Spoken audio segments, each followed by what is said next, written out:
ಅಭಿ, ಪ್ರೀತಿ ಹುಟ್ಟೋದು ಇಲ್ಲ, ಸಾಯೋದು ಇಲ್ಲ. ಆದರೆ ನಾನು ಅದನ್ನು ಸಾಯಿಸಬೇಕಿತ್ತು. ಅದಾಗಲ್ಲ ಅಂದಾಗ I had to kill my self.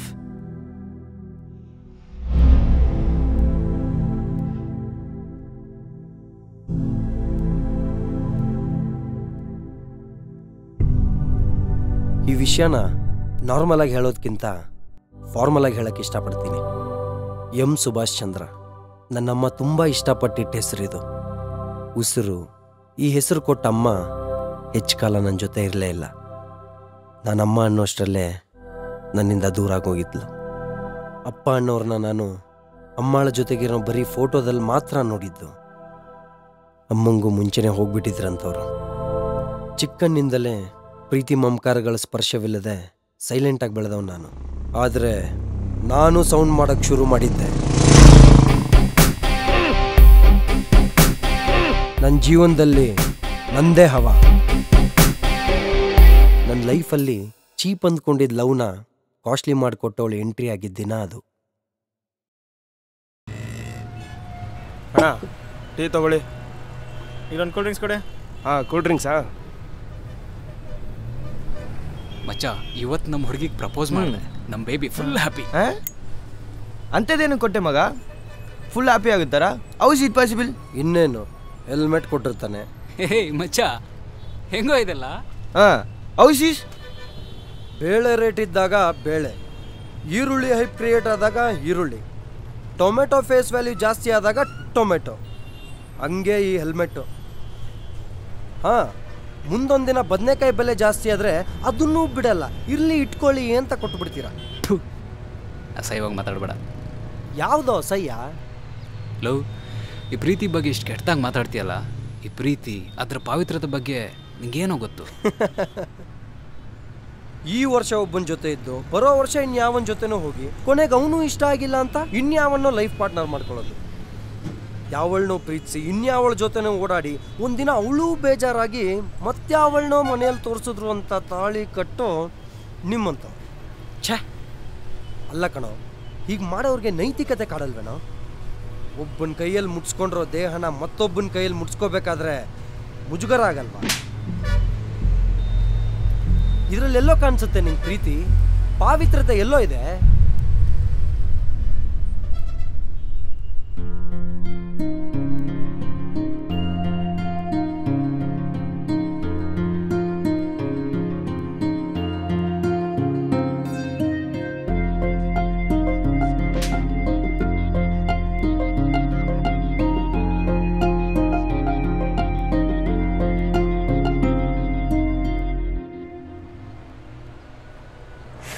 ಅಷ್ಟೊಂದು ಗಲೀಜಾಗೆಲ್ಲ ಮಾತಾಡಬಾರ್ದು, ಅದಕ್ಕೆ ಹೊಡೆದಿದ್ದು. ಸಾರಿ, ಆದರೂ ನಿಮ್ಮ ಕ್ಲೀನ್ ಹಾರ್ಟ್ ನನಗಿಷ್ಟ ಆಯಿತು. I love you.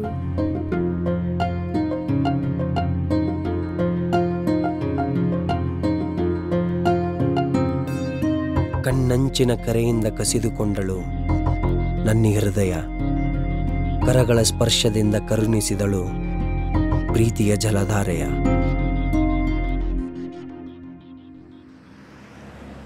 ಯಾಕೆ ನನ್ನ ಮಗ ಇಷ್ಟೊಂದು ಸೈಲೆಂಟ್ ಆಗಿಬಿಟ್ಟವನೆ?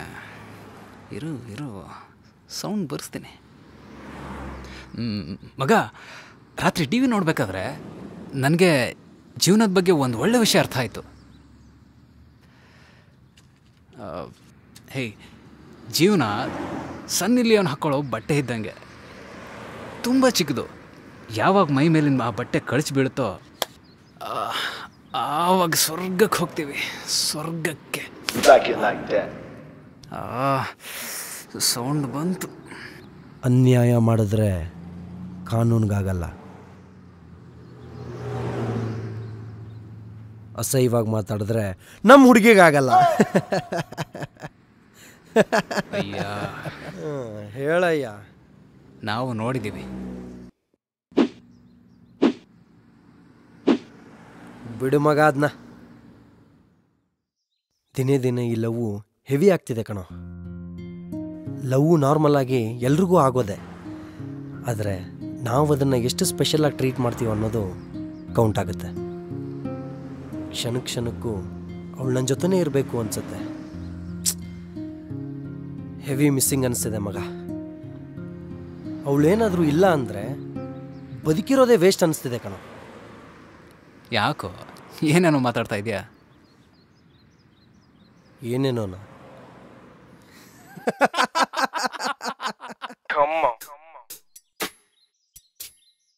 ಮಗ, ಐ ಲವ್ ಯು ಅಂದ್ಬಿಟ್ಲು ಕಣ. ನಾನು ನೋಡಿದೆ. ಏಯ್ ಪ್ರೀತ್ಸು ಮಗ. ಲವ್ ತಪಸ್ ಮಾಡಿದ್ರೇನೋ ವರ ಸಿಗಲ್ಲ, ಅಂಥದ್ರಲ್ಲಿ ವಧುನೇ ವರ ನೋಡ್ಕೊಂಡು ಬಂದಿದೆ. ಪ್ರೀತ್ಸು, ಮದುವೆ ಆಗ್ಬಿಡು.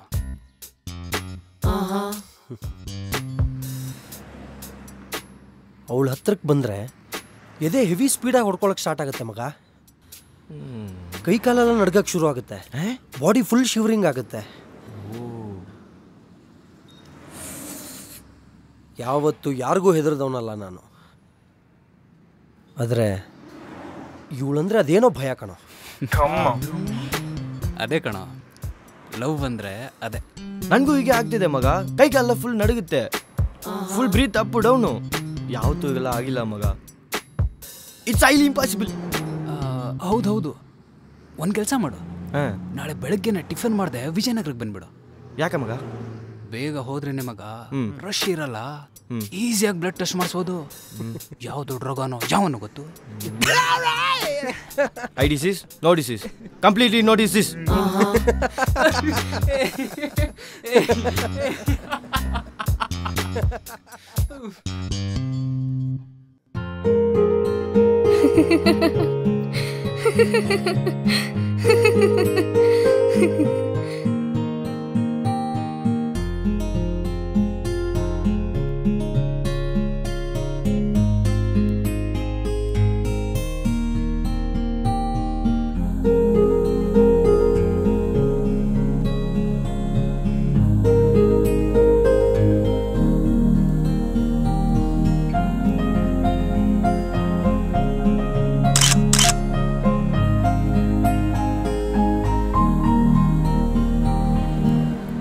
ಮಗ, ಈ ಪ್ರೀತಿ ಪವರ್ ಏನು ಗೊತ್ತಾ? ಬರಿದೇ ಇರೋನು ಬರೀತಾನೆ, ಬರೆದು ಹಾಡ್ತಾನೆ, ಹಾಡದೇ ಇರೋನು ಹಾಡಿ ಕುಣಿತಾನೆ, ಕುಣಿದೇ ಇರೋನು ಕುಣಿದು ಕುಪ್ಪಿಳಿಸ್ತಾನೆ. ಕುಡಿದಿರೋರು ಕುಡಿತಾನೆ, ಕುಡಿದು ಹಾಳಾಗ್ತಾನೆ.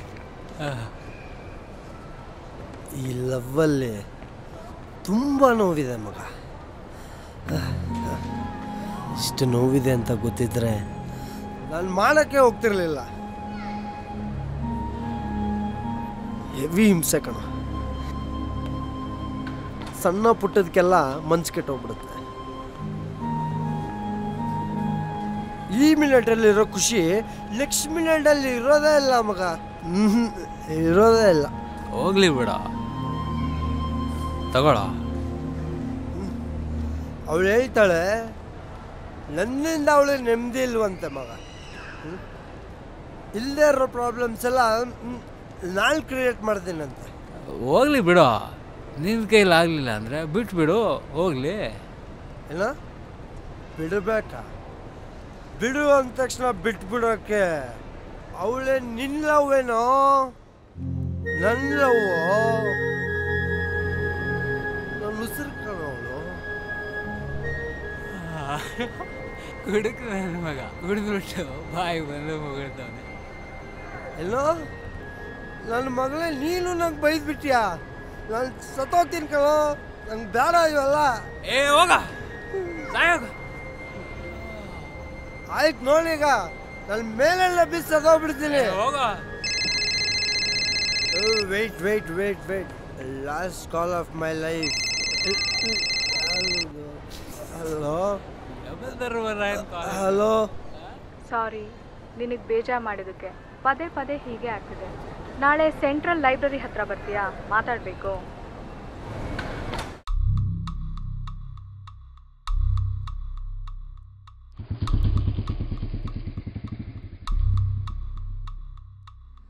ಒಂದು ಸರಿ ಸರಿ, ಎರಡು ಸರಿ ಸರಿ, ಪದೇ ಪದೇ ಹಿಂಗೆ ಮಾಡಿದ್ರೆ ಏನು ಮಾಡ್ತೀನಿ ಗೊತ್ತಾ? ಏನು ಮಾಡ್ತೀಯಾ? ನಿನ್ನ ಎತ್ತಾಕೊಂಡೋಗಿ ರೇಪ್ ಮಾಡಿ ಇನ್ಯಾವತ್ತೂ ನಾನು ಬಿಟ್ಟು ಹೋಗ್ಬಾರ್ದು, ಹಾಗೆ ಮಾಡ್ತೀನಿ. ನನ್ನ ಅವಳು ಮಧ್ಯೆ ಏನೇ ಜಗಳ ಆದರೂ ಇಬ್ರು ಒಬ್ರಿಗೊಬ್ರು ಅತಿಯಾಗಿ ಬೆರೆತು ಹೋಗಿದ್ವು. ಎಷ್ಟರ ಮಟ್ಟಿಗಂದ್ರೆ ನನ್ನ ಸಿಡಿಯೋ ಮಾತಿಗೆ ಸಿಡಿಮಿಡಿ ಅಂತಿದ್ದವಳು ಸೈಲೆಂಟಾಗಿ ಹೋಗಿದ್ಲು. ಹಲೋ ಹಲೋ, ಮನೇಲಿ ಯಾರೂ ಇಲ್ಲ, ಅಪ್ಪ ಅಮ್ಮ ಆಚೆ ಹೋಗಿದ್ದಾರೆ, ಬಾ ಎಲ್ಲಾದ್ರೂ ಡಿನ್ನರ್ ಹೋಗೋಣ. ಏನು, ಯಾರೂ ಇಲ್ವಾ? ಸೂಪರ್. ಹಾಗಿದ್ರೆ ಆಚೆ ಯಾಕೆ? ನೀನೇ ಅಡುಗೆ ಮಾಡು. ಅಯ್ಯೋ, ನನಗೆ ಅಡುಗೆ ಮಾಡಕ್ಕೆ ಬರಲ್ಲ.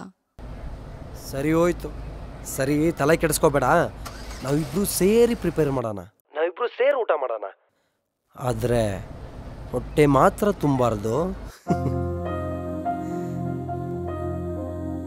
ನನ್ನ ಲೈಫ್ನಲ್ಲಿ ಆ ಊಟ ಅಂತ ಮಾಡಿದ್ರೆ ಅದು ನಿನ್ನ ಜೊತೆನೇ ಮಾಡೋದು. ಹಾಗೇನಾದರೂ ಮಾಡಿದ್ರೆ ಅದು ಹೊಟ್ಟೆ ತುಂಬೋ ಹಾಗೇನೆ ಮಾಡೋದು. ಅಯ್ಯೋ, ಅಷ್ಟು ಸೀರಿಯಸ್ ಆಗಬೇಡ. ಸರಿ, ನಾನೇ ಅಲ್ಲಿ ಬರ್ತೀನಿ ಇರು.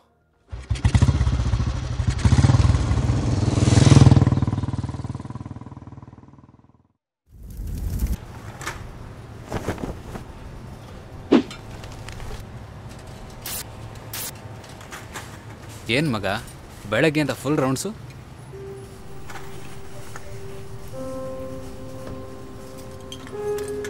ಹೋಗೋಕ್ಕೆ ಮುಂಚೆ ಎಲ್ಲ ಕೊಟ್ಟು ಹೋಗ್ತಿದ್ಯಲ್ಲ? ಏನೋ ಏನೋ ಇದೆಲ್ಲ?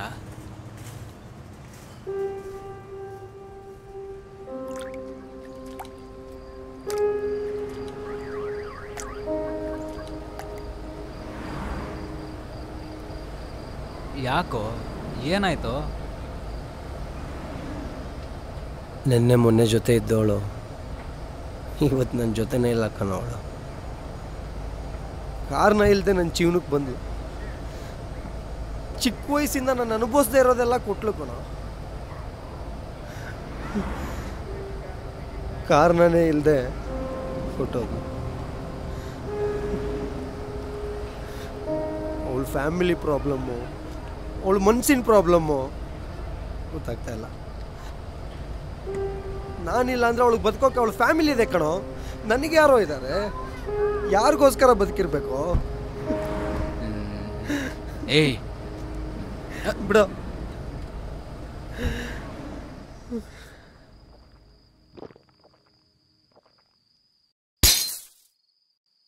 ಈ ಹುಡುಗಿ ರಂಗಪ್ಪ ಅಂದರೆ ಅವ್ರು ನಮ್ಮ ಲೈಫಿಗೆ ಬಂದಾದ್ಮೇಲೆ ನಾವು ಬದುಕಿದ ಬದುಕೇ ಅಲ್ಲ ಅನಿಸುತ್ತೆ.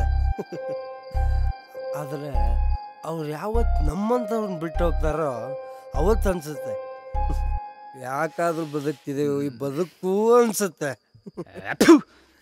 ನನ್ನ ಮಗನೇ, ಬರೀ ಪ್ರೀತಿಸಿದ ಹುಡುಗಿಗೋಸ್ಕರ ಬದುಕಿರ್ಬೇಕು ಅಂದಿದ್ರೆ ಪ್ರೀತಿಸಿದ ಯಾವ ಹುಡುಗಾನು ಜೀವಂತವಾಗಿರ್ತಿರ್ಲಿಲ್ಲ. ಯೂತ್ಸ್ದೆಲ್ಲ ಯುಗಾಂತ್ಯವಾಗಿರೋದು, ಯುಗಾಂತ್ಯ. So, that was your last dialogue. ಇಲ್ಲ, ಅವಳೊಂದೇ ಜೀವನ ಅಲ್ಲ, ಅದಕ್ಕೂ ಮೀರಿದ ಜೀವನ ಹೊಂದಿದೆ. ಅರ್ಥ ಮಾಡ್ಕೊ.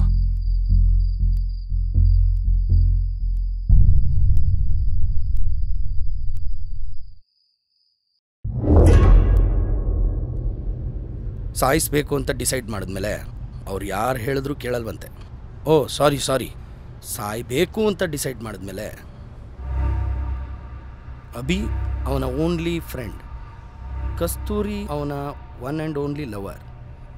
ಅಪ್ಪ ಅಮ್ಮ ಇಲ್ಲ, ರಿಲೇಟಿವ್ಸ್ ಅಂತೂ ಇಲ್ಲವೇ ಇಲ್ಲ. ಅವಳು ಸಿಕ್ಕಿಲ್ಲ ಅಂತ ಸೂಸೈಡ್ ಮಾಡ್ಕೊಂಡಿದ್ದಾನೆ ಅಂತೀರಾ?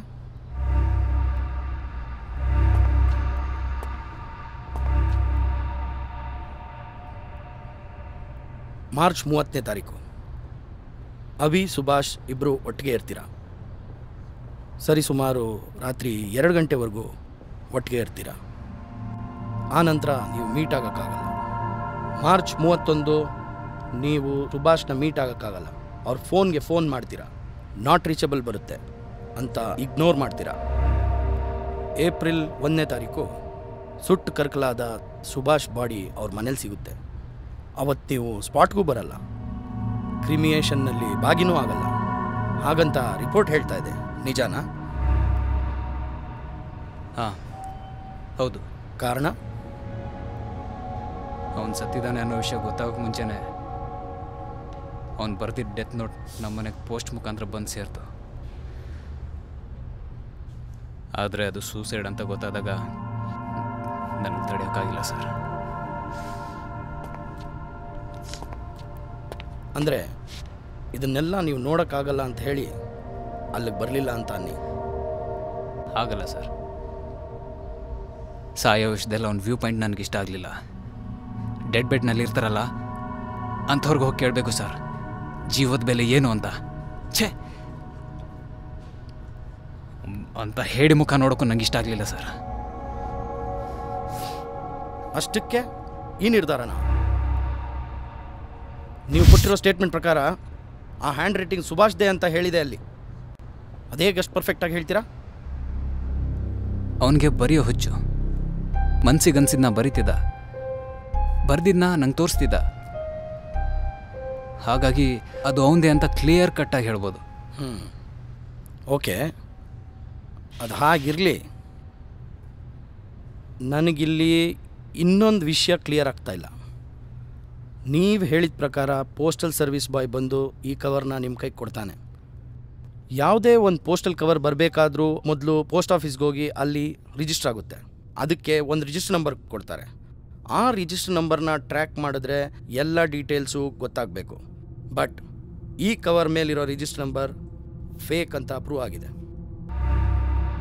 And one more thing, hand to hand exchange ಆಗಿರೋ ಪೋಸ್ಟಲ್ ಕವರ್ ಮೇಲೆ ಹಲವಾರು ಬೆರಳಿನ ಗುರುತುಗಳಿರ್ತವೆ, ಐ ಮೀನ್ ಫಿಂಗರ್ ಪ್ರಿಂಟ್ಸ್. ಆದರೆ ಈ ಕೇಸ್ನಲ್ಲಿ ಸುಭಾಷ್ ಹಾಗೂ ಅಭಿ ಅಂದರೆ ನಿನ್ನ ಫಿಂಗರ್ ಪ್ರಿಂಟ್ಸ್ ಮಾತ್ರ ಇದೆ. ಲೆಟ್ರ್ ಬರ್ದವನು ಅವನು, ಈಸ್ಕೊಂಡವನು ನೀನು. ನಿನ್ನ ಪ್ರಕಾರನೇ ಹೋದ್ರೂ ಅಟ್ಲೀಸ್ಟ್ ಆ ಪೋಸ್ಟಲ್ ಕವರ್ ತಂದು ಕೊಟ್ಟ ಆ ಸರ್ವಿಸ್ ಬಾಯ್ ಫಿಂಗರ್ ಪ್ರಿಂಟ್ಸ್ ಆದರೂ ಇರಬೇಕಲ್ವಾ? ಅವನ ಕೈಲಿ ಗ್ಲೌಸ್ ಇತ್ತು. ಅವನ್ನ ಐಡೆಂಟಿಫೈ ಮಾಡೋಕ್ಕಾಗುತ್ತಾ? ಅವನ ಮುಖ ನೋಡಿದ್ಯಾ? ಇಲ್ಲ, ಅವನ ಫೇಸ್ ನೋಡಲಿಲ್ಲ. ಕೈ ನೋಡ್ದವನಿಗೆ ಮುಖ ನೋಡೋಕ್ಕಾಗಲಿಲ್ವಾ? ಇಲ್ಲ, ಕಾಣಿಸ್ಲಿಲ್ಲ. ಫೇಸ್ ಕವರ್ ಆಗಿತ್ತು. ಹೆಲ್ಮೆಟ್ ಹಾಕ್ಕೊಂಡೇ ಕೊಟ್ಟ. ಕತೆ ಚೆನ್ನಾಗಿ ಹೇಳ್ತೀಯ. ಅವಳಿಗೋಸ್ಕರ ಸತ್ತ ಅಂತ ನೀನು, ನಿನ್ನಿಂದ ಸತ್ತ ಅಂತ ನಾನು.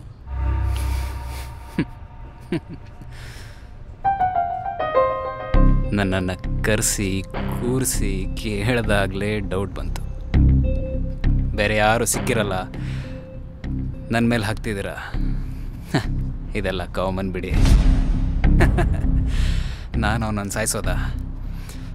ನಾನಿರಲಿ, ಬೇರೆ ಅವನು ಮುಟ್ಟಕ್ಕೂ ಆಗ್ತಿರಲಿಲ್ಲ. ನನ್ನ ಮೇಲೆ ಸಸ್ಪೆಕ್ಟ್ ಮಾಡಿ ಅದನ್ನು ಪ್ರೂವ್ ಮಾಡೋಕ್ಕೆ ಹೋಗಿ ನಿಮ್ಮ ಟೈಮ್ ವೇಸ್ಟ್ ಮಾಡ್ಕೋಬೇಡಿ. ಕಾನ್ಫಿಡೆಂಟಾಗಿ ಮಾತಾಡಿದ ತಕ್ಷಣ ಡೌಟ್ ನಿನ್ನಿಂದ ಡೈವರ್ಟ್ ಆಗುತ್ತೆ ಅಂತ ತಿಳ್ಕೊಬೇಡ.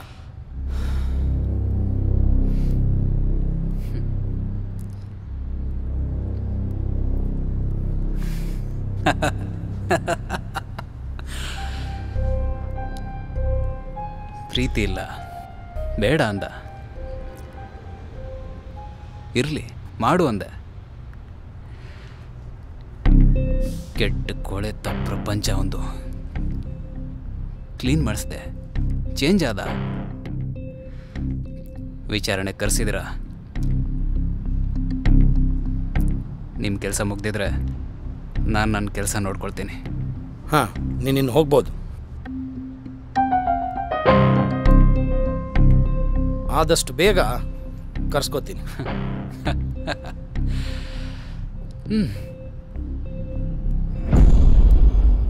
ಏನು ಸರ್ ಇದು? ಅವ್ನು ನಡೆ ನೋಡಿದರೆ ಅವನು ಕಲ್ಪಿಟ್ ಅಲ್ಲ ಅನ್ಸತ್ತೆ. ಆ ರೇಂಜ್ಗೆ ಡೈಲಾಗ್ ಹೊಡೆದೋದ. ನಾನಿರಲಿ, ಯಾವನು ಬಂದ್ರೂ ಅವ್ನು ಮುಟ್ಟಕ್ಕಾಗಲ್ಲ ಅಂತ.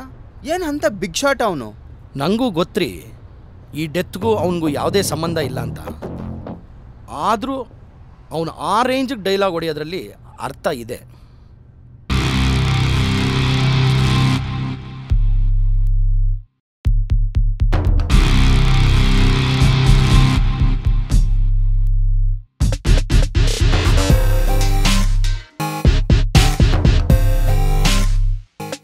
ಅದು ಸೆಮಿ ಅರ್ಬನ್ ಲೊಕ್ಯಾಲಿಟಿ. ಅಲ್ಲಿ ಎಲ್ಲ ರೀತಿಯ ವ್ಯವಹಾರಗಳು ನಡೀತಿದ್ವು. ಜನರಲ್ಲಿ ಇವನು ಅವನದೇ ರೀತಿಯಲ್ಲಿ ಭಯ ಹುಟ್ಟಿಸಿದ್ದ. ರಿಯಲ್ ಎಸ್ಟೇಟ್ ಡೀಲಿಂಗ್ನಲ್ಲೂ ಇವಂದೇ ಅಪ್ಪರ್ ಹ್ಯಾಂಡ್. ಅಲ್ಲಿನ ಪುಡಿ ರೌಡಿಗಳಿಗೆಲ್ಲ ಭಯದ ವಾತಾವರಣ ಸೃಷ್ಟಿಸಿದ್ದ. ಏನು ಸರ್ ಅವನು ಆ ರೇಂಜ್ಗೆ ಹವಾ ಕ್ರಿಯೇಟ್ ಮಾಡಿದ್ನಾ? ಅವ್ರ ಅಪ್ಪನ ಹೆಸರೇ ಆಗಿತ್ತು. ಚಿಕ್ಕ ವಯಸ್ಸಿಂದಾನು ಹೆವಿ ಬಿಲ್ಡಪ್ ಕೊಟ್ಟು ಬೆಳೆಸ್ಬಿಟ್ಟಿದ್ರು ಅಲ್ಲಿನ ಜನ. ಅವ್ರ ಸಪೋರ್ಟ್ ಮಾತ್ರ ಅಲ್ಲ, ಅವನ ಬ್ಲಡ್ಡು ಹಾಗಿತ್ತು. ಕೋಲ್ಡ್ ಬ್ಲಡೆಡ್ ರೀ ಅವರೆಲ್ಲ. ಹಾಗಂತ ಹಾರ್ಟ್ಲೆಸ್ ಏನೂ ಅಲ್ಲ. ಹೀಗಿದ್ದವನು ಸೂಸೈಡ್ ಮಾಡ್ಕೊಳ್ತಾನೆ ಅನ್ನೋ ಆಲೋಚನೆ ಕೂಡ ನನ್ನ ಕೈಲಿ ಸಹಿಸ್ಕೊಳಕ್ಕಾಗ್ತಿಲ್ಲ. ಇದರಿಂದ ಬೇರೆ ಏನೋ ಇರಬೇಕು. ಒಂದು ಹುಡುಗಿಗೋಸ್ಕರ ಸೂಸೈಡ್ ಮಾಡ್ಕೊಳ್ತಾನೆ ಅನ್ನೋದು ನನ್ನ ಕೈಲಿ ನಂಬೋಕ್ಕಾಗ್ತಿಲ್ಲ. ಹಾಗಿದ್ರೆ ಸೂಸೈಡ್ ಅಲ್ಲ ಅಂತೀರಾ? ಹಾಂ, ಅದು ಅಲ್ಲದೆ ಅವನಿಗೆ ರೈವಲ್ಸ್ ತುಂಬ ಹೆವಿ ಇದ್ದರು. ಅದರಲ್ಲೇ ಯಾರಾದರೂ ಒಬ್ಬ ಕೆಲಸ ಮಾಡಿರ್ಬೋದು. ಮರ್ಡರ್ರಾ? ಅದೇ ನನಗೂ ಅನಿಸ್ತಾ ಇರೋದು, ಇದೊಂದು ಮರ್ಡ್ರೇ ಅಂತ. ಅದೇ ಹೇಳ್ತೀರಾ ಸರ್? ಲುಕ್, ಯೂಶಲಿ ಸೂಸೈಡ್ ಮಾಡ್ಕೊಳ್ಳೋರು ಹ್ಯಾಂಗೆ ಮಾಡ್ಕೋತಾರೆ? Burning or poisoning. ಏನೇ ಆದರೂ ಹೀಗಾದಾಗ ಬಾಡಿ ಪೋಸ್ಚರ್ ಡಿಸ್ಟರ್ಬ್ ಆಗುತ್ತೆ. ಬಟ್ ಈ ಕೇಸ್ನಲ್ಲಿ ನನಗೆ ಅನ್ರಿಯಲಿಸ್ಟಿಕ್ ಅನ್ನಿಸ್ತಾ ಇದೆ. Just look over it. Body ಇಷ್ಟು ಮಟ್ಟಕ್ಕೆ ಬರ್ನ್ ಆಗಿದ್ರು ಬಾಡಿ ಸ್ಟ್ಯಾಟಿಕ್ ಆಗೇ ಇದೆ. There is not even a single movement over there. Have a look. ಅಂದರೆ ಇದರ ಅರ್ಥ? It's a clear note. ಯಾರೋ ಇವನ್ನ ಮರ್ಡರ್ ಮಾಡಿ ಇದು ಮರ್ಡ್ರಲ್ಲ ಅಂತ ಪ್ರೂವ್ ಮಾಡೋಕ್ಕೆ ಇವನ್ ಬಾಡಿನ ಬರ್ನ್ ಮಾಡಿ ಪರಾರಿಯಾಗಿದ್ದಾರೆ. ಏನು ಸರ್ ಇದು? ಹೀಗೂ ಆಗತ್ತಾ? ಹೇಗಾದರೂ ಆಗಿರ್ಬೋದು. ಈಗ ನಮಗಿರೋ ಟಾರ್ಗೆಟ್ ಅಂದರೆ ಇದನ್ನು ಯಾರು ಮಾಡಿದ್ರು ಮತ್ತು ಯಾತಕ್ಕೋಸ್ಕರ ಮಾಡಿದ್ರು ಅಂತ. ಡೆತ್ ನೋಟು, ಆ ಲವ್ವರು, ಆ ಫ್ರೆಂಡ್ ಹೇಳಿರೋ ಕತೆ ಎಲ್ಲ ಏನು ಸರ್ ಇದು? ಎಲ್ಲ ಕುಕ್ ಸ್ಟೋರಿನಾ? Not at all. ನಾನು ಹೇಳಿದ್ದು ಎಷ್ಟು ಸತ್ಯನೋ ಅದೂ ಅಷ್ಟೇ ಸತ್ಯ. ಆ ಡೆತ್ ನೋಟ್ ಬರೆದಿರೋದು ಸುಭಾಷೇನೆ. ಆ ಹುಡುಗಿ ಲವ್ ಪ್ರಪೋಸಲ್ ಹಾಗೂ ಡಿಸ್ಪೋಸಲ್ ಎರಡೂ ನಿಜಾನೇ. ಇಲ್ಲಿ ಯಾವುದು ಸುಳ್ಳಲ್ಲ, ಎಲ್ಲವೂ ಸತ್ಯನೂ ಅಲ್ಲ. There is something fishy over here. ಆ ಡೆತ್ ನೋಟ್ ತಂದು ಕೊಟ್ಟ ಸರ್ವಿಸ್ ಬಾಯ್ ಯಾರು? ಎಲ್ಲಿದ್ದಾನಿವಾಗ? ಇದರ ಎಲ್ಲದರ ಮಧ್ಯದಲ್ಲೂ ಗಟ್ಟಿಯಾಗಿ ನಿಂತಿರೋ ಒಂದೇ ಒಂದು ಅಂಶ ಅಂದರೆ ಇವನು ಬೇರೆ ಯಾರು ಅಲ್ಲ, ಸುಭಾಷ್ನ ಸ್ವಂತ ಅತ್ತೆ ಮಗ. ನೋಡೋಕೆ ಇನ್ನೋಸೆಂಟ್ ಥರ ಇದ್ದರೂ ಇವನಿಗೆ ಅವನ ಮೇಲಿನ ಸಿಟ್ಟು, ಕೋಪ, ಹಗೆತನ ಹೆವಿ ಆಗಿತ್ತು. ಬೇರೊಬ್ಬನಿಗೆ ಡೀಲ್ ಕೊಟ್ಟು ನೋಡ್ದ, ಅದು ನಡೀಲಿಲ್ಲ. ಅವನ್ನ ಫಾಲೋ ಮಾಡೋದೇ ಇವನ್ ಡ್ಯೂಟಿ ಆಗೋಗಿತ್ತು. ಸೊ ಇವನೇ ಮಾಡಿದಾನೆ ಅಂತ ಡೌಟ್ ಪಡ್ಬೋದೇ ಹೊರತು ಪ್ರೂವ್ ಮಾಡೋಕೆ ಯಾವುದೇ ಸಾಕ್ಷಿಗಳಿಲ್ಲ. ಅವನೀಗ ಎಲ್ಲಿದ್ದಾನೆ ಅಂತ ಗೊತ್ತಿಲ್ಲ. ಅವನು ಸಿಕ್ಕಿದ್ರೆ ಒಂದು ಕ್ಲಾರಿಟಿ ಸಿಗ್ಬೋದು. ಈ ಕಡೆ ಆ ರೈವಲ್ ಏನಾದ ಅಂತಲೂ ಗೊತ್ತಿಲ್ಲ, ಆ ಕಡೆ ಆ ಹುಡುಗಿ ಏನಾದ್ಲು ಅಂತಲೂ ಗೊತ್ತಿಲ್ಲ. ಇದು ಸೂಸೈಡೋ ಮರ್ಡ್ರೋ ಅಂತ ಕೇಳೋಣ ಅಂದರೆ ಆ ಸತ್ತವನೇ ಬಂದು ಹೇಳಬೇಕು. ಈ ಕೇಸ್ನಲ್ಲಿ ಸ್ಪೆಷಲ್ ಇಂಟ್ರೆಸ್ಟ್ ತೋರಿಸಿ ಇನ್ವೆಸ್ಟಿಗೇಟ್ ಮಾಡಿದ್ರೂ ಏನೂ ಪ್ರಯೋಜನವಾಗ್ತಿಲ್ಲ. It's too difficult to conclude, so no further proceedings. Abhi ಕತೆ ಹೇಳಿದ ಸುಭಾಷ್ಗೂ ನಾನು ಸ್ಟಡಿ ಮಾಡಿದ ಸುಭಾಷ್ಗೂ ತುಂಬ ಡಿಫ್ರೆನ್ಸ್ ಇದೆ. ಅಭಿ ಏನಾದರೂ ಸುಳ್ಳು ಹೇಳ್ತಿದ್ದಾನಾ, ಇಲ್ಲ ನಾನೇ ರಾಂಗ್ ಆಗಿ ಪ್ರಿಡಿಕ್ಟ್ ಮಾಡ್ತಾ ಇದ್ದೀನ? ಅಷ್ಟು ಸ್ಟ್ರಾಂಗ್ ಆ್ಯಂಡ್ ಟೆರಿಫಿಕ್ ಆಗಿದ್ದವನು ವೀಕ್ ಆಗೋಕ್ಕೆ ಲವ್ ಕಾರಣನಾ? ಸಾಯೋಕ್ಕೆ ಅವಳ ಕಾರಣನಾ? ಇಲ್ಲ ಇದು ಕೊಲೆನಾ? ಹಾಗಾದ್ರೆ ಈ ಕೊಲೆ ಮಾಡಿದ ವ್ಯಕ್ತಿಯಲ್ಲಿ ಏನಾದ್ಲು ಅವಳು? ಎಲ್ಲಿ ಹೋದ್ಲು ಅವಳು?